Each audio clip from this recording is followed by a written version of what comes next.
So, after namin kumain, hindi talaga maiwasan na hindi kami magkakapi. So, kapi is life dito na banda mga langga, no? Magkakapi muna tayo. So, ayan. Magkakapay kami ni ate. After namin kumain, naghugas, naglinis. So, kapi is life na naman tayo dito.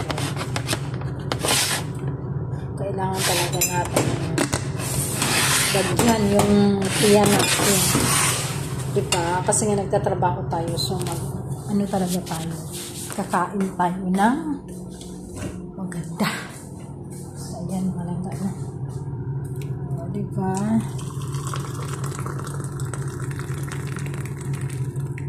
Kapi.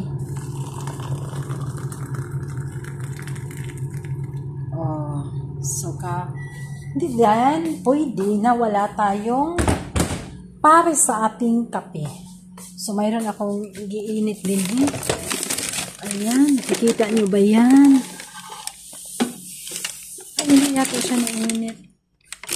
So, kailangan pa talaga siyang painitin. 30 seconds lang kasi yung ano ko, 30 seconds lang yung nilagay ko. So, kailangan ko mga 1 minute pa. Para makaano tayo, makapagkape tayo with matching tinapay. So, tapos na ako naglinis, tapos ako naghugas. Si ate din doon, si ate sa mga pinagkainan nila amo. Kami din, dito din sa kusina. So, ano-ano kami, tulungan kami dito sa bahay mga langga, no? Mabilis lang kasi ang trabaho pagtulungan. Walang anuhan ba na, trabaho mo yun doon, trabaho mo yun doon. So, hindi. Dito sa amin, pagkatapos ng kainan, kakain kami, sabay-sabay kami. Kumakain kami, sabay-sabay sa mga amo. Dito kami sa kusina, mga amo doon din sa loob ng kusina. Kasi nga may mga, ano man sila doon. Kusina sila doon. Tapos, marami kaming pagkain. Kasi nga binibigyan kami ni amo ng pagkain mga langga. Kung ano yung pagkain nila, hinahatian kami ng pagkain. Kaya ayan, nagluluto pa kami ng Filipino food. Sila amo din, nagbibigay din sa amin. Kaya ayan, mabubusog talaga kami. Meron pa nga kaming natitira dito. Ayan, ito natitira namin. Pinirito na talong, sausawan, tapos adobo. Tapos ito sauce to siya, no? So, yan po yung natitira namin kasi nga nabusog na kami kanina lang. Tapos ngayon, kailangan namin magpainit ng tiyan namin. Ayan. Mainit na yung ano natin, no, tinapay. Okay, bili to ni Ate Mercy na tinapay. Ayan guys, no? Kakain tayo. Mampainit ng tiyan natin. So, ayan na mga langga, no? Tatawagin ko muna si ate. Nasa loob pa siya ng kusina. Kung tapos na ba siya? Tapos ka na? Ate? Hindi niya ako marinig. Andun siya sa kusina, guys.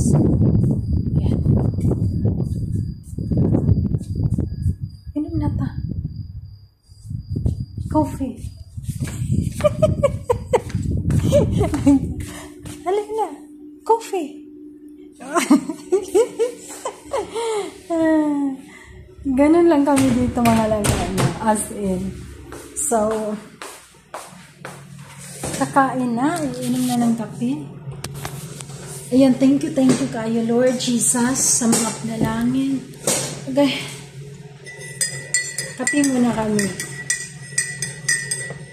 So, ayan, ito po yung alaga ko kanina, nagpapagawa siya sandwich, ayan.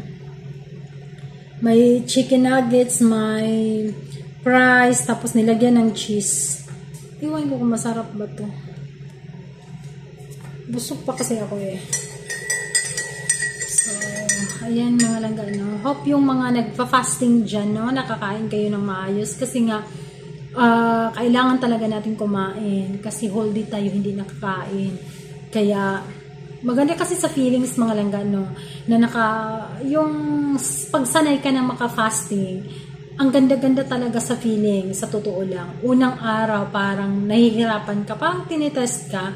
Pero at the end of the day, parang hindi na, normal na sa'yo na hindi ka kumakain buong araw. Tapos, pag halimbawa time na ng kainan, malagyan lang ng shorba yung parang sabaw lang, kasi kailangan mo talagang humigop ng sabaw pag pag start pa lang ng kain, tubig at saka yung tamar, yun ang anuhin mo. Tapos inom ka ng shorba na init-init pa, parang nabusog ka na. Yan talaga, kasi nga ilang taon na kami ni ate nagpa-fasting, yung as a respect sa mga Muslim, no? Hindi naman kailangan na magpa-fasting kami kasi yung mga Christian kami, pero yung tinatry lang namin nung last year pa, tinatry namin, ang ganda pala sa feelings, mga langga. Tapos yung ang gaan-gaan sa katawan na makaka-fasting ka, tapos wala, hindi mo mafe-feel yung gutom, ganun. Basta hindi mo lang siya iisipin palagi. Ganun po yun ang nararamdaman namin sa mga nagpa-fasting. Ayan, so laban lang tayo 1 month, malapit na, 18 days na.